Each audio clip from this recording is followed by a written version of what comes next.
Jeff and Jeremy in the Morning podcast brought to you commercial free by another podcast. You've subscribed to ours, now subscribe to theirs. It's the Slow County Real Estate Podcast with Hal Swayze. When you're done with this, go listen to something that will actually enrich your life. California DRE 011119111. It's time for Dumbass of the Day, and it's brought to you by Davis Water Conditioning, reminding you that there are forever chemicals in your water system. And there's over 5,000 forever chemicals that the FDA has listed. And they have a great solution to help get those out of the water that goes into your home. You should check it out online. Go to their website, daviswaterconditioning.com. How pathetic can some people be? Anyway, folks, my name is Martin Urbano, but you can call me by my street name, Martin Avenue. Thank you, guys. Thank you. More about me. I'm Mexican. Stay with me. I'm Mexican. I come from a traditional Mexican family. My dad is a migrant worker, and my mom is a Virgin Mary candle. My parents, they both live in America now, but they still go all out to celebrate every Mexican holiday. You know, Day of the Dead, Cinco de Mayo, Payday, just all of the... No, I'm actually Indian. Just had those Mexican jokes I wanted to say. My mom was born in India. Sorry, didn't mean to offend. She was born in Native America. Nah, I'm just white. I'm Italian? Don't I look like I could be something? I feel like some of you are having trouble believing me now. I am Italian. I can prove it to you. I do speak a little Italian. I'm a Mexican. So, no, really, guys, I'm Mexican. No more questions, all right? Dumbass of the Day. 93.3 KZOZ. I feel like this may not have happened had it been last Christmas or the Christmas before. The president of Mexico has announced that the town of Colcaman, and I don't know if I'm saying that right. It's spelled like coal, C-O-A-L, C-O-M-A-N, Colcaman, is being investigated after a sign appeared at their Christmas fair, thanking a Mexican drug cartel leader, Nemesio Oseguera, also known as El Mencho, for the children's gifts. It said, the children of Colcaman thank Mr. Nemesio Oseguera and his sons, 2, 3, and Delta 1, for their noble gesture. I don't know. It might be how they refer to kids in Mexico. Don't ask me why they're named 2, 3, and Delta 1. It's clearly it's unclear. It's unclear who is involved for the approval of the message in the town of Colcaman. Probably somebody who was paid off by El Mencho. So much more menacing when you put the stank on it. No. I want you to put a sign up that says, thank you to me and my sons, 2, 3, and Delta 1.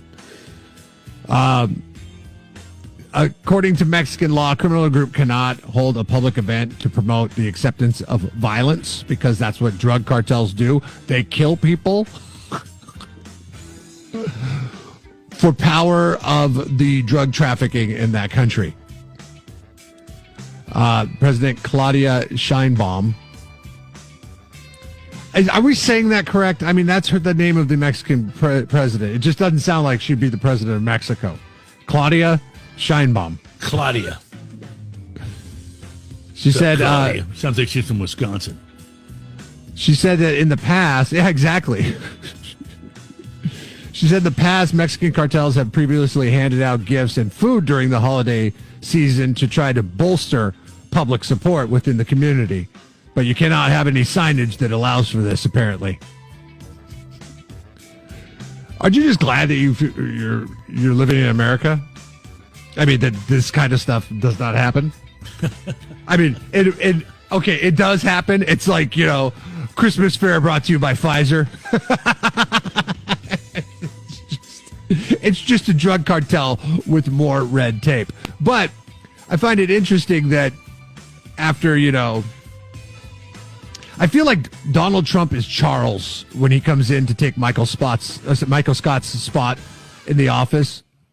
When he comes in, everybody's like, "Oh my God, this guy's a hard ass. We better follow by the rules." And everybody like acts like they're working hard and all that stuff. They act like they like soccer, and they play in the parking lot. Those kinds of things. I feel like Donald Trump is like that on a world stage. Like everybody's like, "Oh man, we better follow the rules." Like you got Bill Gates showing up at his house. You got Mark Zuckerberg showing up at his house. You're like, "Oh, hey, how's it going, man? Here's $1 million." The Mexican president's like, "Oh man, Mexican cartels are sponsoring Christmas fairs in small towns. We got to get down there and do something about that." Before the watchful eye of Donald Trump sees that and brings it up at the next rally or press conference that he has. I mean, it's not a bad thing. I don't think it is. I mean, good. I just don't think he's as heavy-handed as people probably give him credit for. And I don't know. Maybe that's just me looking too deep into the story. But it is a bit strange, right? That we get these stories that come out. Like it's one sign. It's one sign that's up for the town. And if we brought children's gifts, bad person 364 days out of the year, but one day he was a good person, him and his 3 sons. One good deed abolishes all the bad deeds. Yes. Collect some gifts for the kids. Congratulations to the town of Colquhoun. And nobody's coming forward, by the way, on the city council to say, no. They don't want to lose a hand. I approve the sign for El Mencho, okay? Bad look, Colquhoun. I just want to talk about Mexico all day today. I don't know I love why. Mexico. Yeah. Hoping to go soon. A lot of different dynamics. You love the parts of Mexico that are protected. Sure, okay. By the government. Whatever. I still like Mexico. I like the western side of Mexico. Yeah, it's nice. The beaches are good. The Pacific sunshine Ocean side. The sunshine's nice. Cortez. Yeah. I don't know where Colquhoun is. Pull out your Mexican map.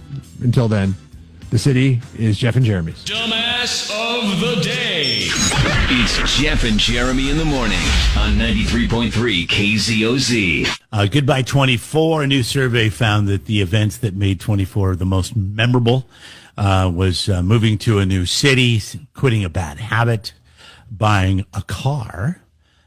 Did you get your new car in before yesterday, or did you get it yesterday? I did. I closed the deal on at like 4:00 on New Year's Eve. Overcoming a major health challenge. I'm trying to think. You had a friend beat cancer last year. That's got to be a pretty good win. Reconnecting with friends and family, getting a new pet, 12%. Our poll question, brought to you by Justin Stearns at Assist Home Loans, is asking you, how you would be celebrating? Oh, wait. That's not the right one. That's not the one I was thinking about. Anyways, how are you celebrating? I wrote like 5 polls, and I forgot which day is which. I think it starts tomorrow. Okay. There's a new one tomorrow that actually would fit with this a little bit better. It starts later today. Maybe. But we're asking how you party with your family and your friends. I like this question. Okay, good. So we'll come back to what was great about 24 in a minute. But let's see. So the options are on the couch at home with someone special or with friends, meaning like a party. You went to a party with friends. And what do you think leads the way? Did you look? There's no with family like there. I mean, is there a with family? That option? would be someone special. That would be someone special. Okay, so some people special or somebody special or some family, bodies. friends. So did you go to a party? Did you just celebrate with someone special, meaning it was just an intimate affair, or so we did you just sit it on the couch? So as having young ones, and they're getting older, and they want to push the limits. What, like stay up till 11:30 or? Well, yeah, they wanted to stay up late. We got home the day before. I should say 9:30 because you make the kids celebrate at 9:00 and then you guys go to bed. Yeah, so we tried to do that, and it's worked every year up until this year, because my 11-year-old was hip to the game, And she's like, no, I want to stay up till New Year's. And I'm like, oh, you're kidding me. I want to go to sleep. Come on. I mean, we just got home the day before. Can't she just stay up? Can't she stay up in her room? Or she wanted everybody to stay up with her? Yeah. Oh, yeah. So my wife tapped out. She's like, nope, 11 o'clock. I'm good. I did Mountain Time Zone. I'm not doing Pacific. I'm going to sleep. My son tried to stay up. He made it in true my son fashion to 11:45. Oh man, so close. And he goes, that's it, I'm going to bed. I'm like, hey, dude, you have 15 minutes. And he said, nah, that's fine. And he was asleep by 11:55. Now, the city of Paso, for whatever reason, they treat the 4th of July like it's a big deal. Like they send up drones into the air and they bring people in on fireworks charges if they're lighting anything off on the 4th of July. Not the case on New Year's Eve or whenever the Raiders win a football game. I'm telling you, it is a war zone here on New Year's Eve. I mean, there were so many fireworks. My daughter and I, we went in the backyard. We heard the fireworks. We're like, oh, let's go check them out. Neighbors shooting off aerials. People from 2 communities over shooting off aerials. It was nice. It was actually, I'm glad I stayed up till midnight and took it all in. My son and my daughter, fast asleep. And the crazy thing is my son could not have hit REM at that moment, right? You know, I mean, like, you would think he's got, like a good 20 minutes. Like you would think he'd hear the fireworks and then come down and want to see him. No, nothing doing. He was asleep, fast asleep. I went up and checked on him and said, hey, you want to come check out? But your daughter did make it. She wanted to, and she made it, and you fulfilled her dream. We stood out in the backyard. Yeah. And then she passed out at like 12:20 on the couch, and I had to carry her up to her room. Did you celebrate with a cheers? Yeah, we did the Martinelli's apple cider at 9 o'clock. Boy. The kids went out barefoot into the driveway and did those little poppers that you pull back, which I find are far more dangerous than lighting a fuse and throwing a firework. Those poppers, they have like a cap gun charge in them. Yes, which blows the piece of paper out of it, and then all the confetti goes everywhere, right? And that is, it hurts your fingers sometimes. That little charge, like, you get it going, it catches on the right spot. It hurts your fingers. I've never had one go bad on me, but I've only popped a couple in my life. Because, I go with more of the main. I don't even do that anymore, though. I used to do At least you know the level of danger you're getting into when you light you feel more secure with this pull the string thing, and then next thing you know. Yeah, exactly. You're like, wait, that wasn't supposed to happen. These are sold next to the produce section at Albertsons. I mean, that's not the case. Like these other ones, I had to wait till 4th of July to buy to help the Templeton School District or something like that. And they're just absolutely fine. So since everybody else was doing that, I pulled out some regular fireworks and threw them out into the cul-de-sac. And we did a little bit of that, a little bit of sparklers, a little bit of a lot of the poppers, I should say. And yeah, it was fun. It was fun. How about you?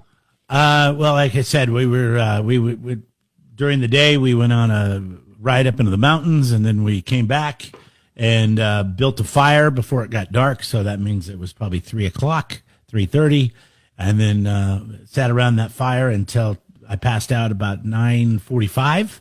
Yep, and good for you. I woke up at 10 o'clock, and everybody was looking at me. And they're like, hey, welcome back. And I'm like, nope, going to bed. One friend hadn't even come down yet. He was still up doing some work. And he come down, and everybody was gone because I went to bed, and then my other 2 friends went back to their other house. So it was just a pretty chill event. But that's okay. I mean, I was good with it. We were asking you the other day. Was your passing out a buzz-induced passed out? Oh yeah. Oh, many. Okay. Yeah, many things were flowing through my body at that point in time. So yeah, Coors Light. That some Coors Lights. Body built by Coors Light. Yeah, some vodka and Focus, lemon lime, and yeah. So it was a pretty good day. Started off the day with a big clam digger, and then drank about 6 beers, and then drank about 5 cocktails. I mean, so it was a pretty good day, right? I mean, come on. pretty good day. We were asking you, who'd you spend the time with? And it looks like 66%, almost 67% of people said they just stayed home on the couch. 22 partied with friends, and 11 did something special. I am really glad that I did not ask my wife to get married on New Year's Eve, because you've already got an anniversary, and then you can't, and now you got an anniversary obligation. You can't necessarily do. Dude, I could not think of the worst possible time to get married on New Year's Eve. I mean, I can't. The last 3 weeks, I can't stand anyways from a just pulling you in different directions standpoint. And then if you had to sprinkle in their anniversary obligations, because I'm wiped by the time December 31st comes along. I don't want to do anything. I'm like, hey, like that was perfect what happened the other night. Me and my daughter stayed up, watched fireworks the neighbors shot off, and that's all the energy I had left based on Christmas and all that other stuff. Anyways, you can vote in the poll today. It's brought to you by Justin Stearns at Assist Home Loans. He got the link at kzoz.com. Mortgage rates, things will be changing. You're going to want a guy in your corner. Justin's a great guy to watch that for you.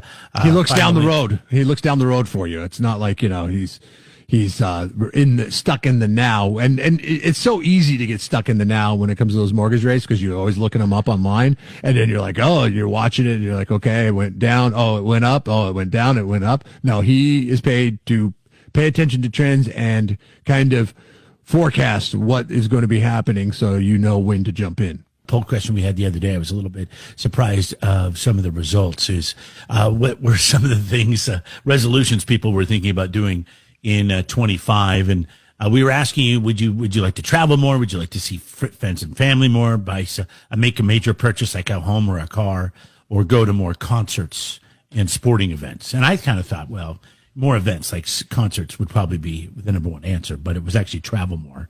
People want to travel more in 25. That beats out seeing family, which maybe after the holidays we just we need a little break, or making a big purchase. Buying a home and going to more concerts ties for third place. Yeah. No. I'm sorry. For second, seeing family ties for third. Oh, okay. So nobody wants to see their family. I think you're right. I think there's some probably people are like, yeah, I just saw them. I don't need to see them again. I'll see them again next year about the same time. Or, like Memorial Day or Labor Day, or maybe Halloween, or 4th of July. 4th of July, you usually see. Yeah, sometimes you see family. Some kind of summer vacation. Picnics around those times. Yeah. Your resolution is you want to be more straight with people? Yeah. Sugarcoating? Yeah, that has to do with some prescription that I have for my body, and dealing with the rigmarole of the doctor, the specialist, and the insurance company for the last 3 weeks, and them not being able to contact each other in 2024. Oh, like, because of the holiday. Yeah, I would love to know, like the shoddy insurance that we have, how much more productive I could have been with work had I not been on the phone with insurance, with doctors' offices, and all that stuff over the last 3 weeks. Because, like, yeah, I do some of that on my personal time, but some of it was spent at work, to be honest with you. And it's like, man, it's these people are, boy, I hope Doge takes a quick look at that system and realizes, okay, that needs to be streamlined, because that is a mess. A lot of people work in that industry, and I understand that it employs a lot of people, but they are the most wildly inefficient people I've ever dealt with in my life. And I was straight with them finally. Before I was like, okay, you got to be nice to these people, because if you're nice to them, then they'll get done whatever you need to get done. But now it's been 3 weeks and I still don't have what I need. I'm done being nice. And now I'm starting to see results. Like the stuff is on its way to me. And it's like, I'm like, dude, should I have just been a jerk in the beginning? Like the old adage, nice guys finish last, tends to ring true on this one. So that's what pushed my resolution choice, I guess, if you will, for lack of a better term, to just not sugarcoating stuff with people. Just be like, hey, this is the way that it needs to be. I'm done being nice. What do they say? Nice guys finish last. Yeah, I think you just need to find a new situation for insurance. I think that would probably make your life a little. Stressful. Yeah, but you're hamstrung by your employer and what you do in that situation. You know, I mean, premiums went up this year. You would have to find a new company to work for to get new insurance. That's a strong possibility in 2024 as well. That's number 2 on my list. And you know what? I had to access number 1. I had to access number 1 in order to vocalize number 2. 93.3 KZOZ rocks. Jeff and Jeremy in the Morning podcast brought to you commercial free by another podcast. You've subscribed to ours, now subscribe to theirs. It's the Slow County Real Estate Podcast with Hal Swayze. When you're done with this, go listen to something that will actually enrich your life. California DRE 01111 911.